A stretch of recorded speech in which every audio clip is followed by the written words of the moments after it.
Welcome back, everyone, to Let's Talk About Sleep. Here's the book. The Amazon link to this is in the description box down below, as always. As we inch closer to 1,000 subscribers, a lucky viewer at random will get a signed copy of that once we get to 1,000, but you got to be in it to win it. So please subscribe to this channel. It helps me out, helps out what I'm trying to do here. Please like this video. Please share it with your friends and family. Of course, if you get something out of it. If not, then sorry. But as I always say, these videos are for educational purposes only. Okay.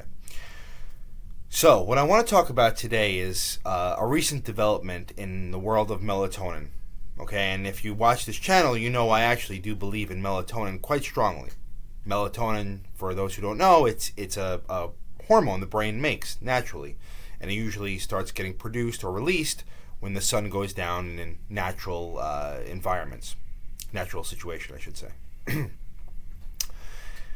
Melatonin is sold as a pill form, and it can be very, very useful for people who don't want to either take a prescription medication or can't take a prescription medication or need just a little bit extra help. I recommend it all the time. I take it myself. Okay? So melatonin is something that's really considered to be pretty benign. However, this past week or two, a article was written in the Journal of American Medical Association, JAMA is the name for it, saying that, or looked at trends of people using melatonin across the U.S. and the trend is that the amount of melatonin amount of usage of melatonin has gone up. And in the article, the authors say that we don't know the long-term consequences of taking higher doses of melatonin, if that has any impact on the brain or whatever else. And various publications, to my chagrin and other sleep specialist chagrin, published various pieces saying that this article is saying that higher doses of melatonin can lead to bad consequences like dementia and things, which is not what the true scientific article did not say. Okay?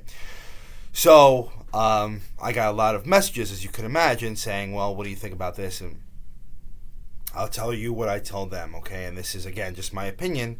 I think melatonin is safe. It's certainly safer than a lot of the other things that are out there, okay? The problem with melatonin is not FDA regulated. So when it was coming out and starting being produced, it wasn't set to the same FDA guidelines as a medication would be, okay? So what happens sometimes is you can get melatonin from any store, and you're not really sure what's in there, believe it or not, okay? So it's important to have a brand that you trust, okay? I don't want to pump up any brands specifically on this channel, but there are a few brands for patients who come to see me that I recommend, okay, and I trust their brand, all right? But even still, though, because it's not FDA regulated, sometimes the article said that people getting 400 times the doses that they thought, or 400% more than what they thought they were actually buying. So what are the consequences of that?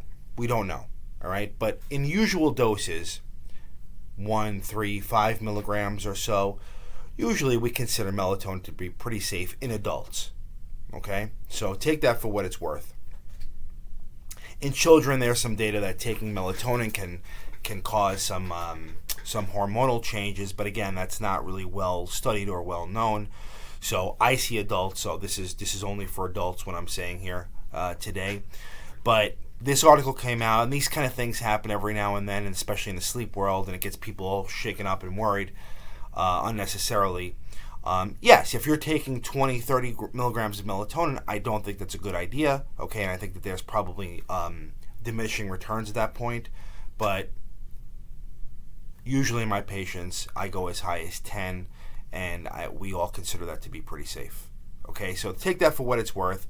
The article is out there. There's all kinds of, people get up in arms about this, but I still consider melatonin, my colleagues consider melatonin to be pretty safe, okay? The issue, though, and this is important, is that, you don't want to have a problem, let's say like sleep apnea, right? And then just pop melatonin to try to overcome that. That's not a good thing, okay? And what I would say is if melatonin is not working for you, or if there's other problems like snoring or kicking your legs or acting out your dreams or whatever the other things that we talk about on this channel are, you definitely want to get an evaluation. You don't want to use melatonin as a band-aid for that. Okay, that's important. But just taking it kind of the way we're describing here, really should not be a problem. Okay? So until hard, fast data comes out that shows that melatonin is not safe, we all consider it to be safe. And this paper that was released by JAMA is not saying that melatonin is not safe. Okay? So hopefully that clears some things up. If you have any questions or comments about this or anything else, just leave them in the comment section down below. And please, like I said, share this with your friends and family. Please click like and please subscribe. Until next time, sleep well.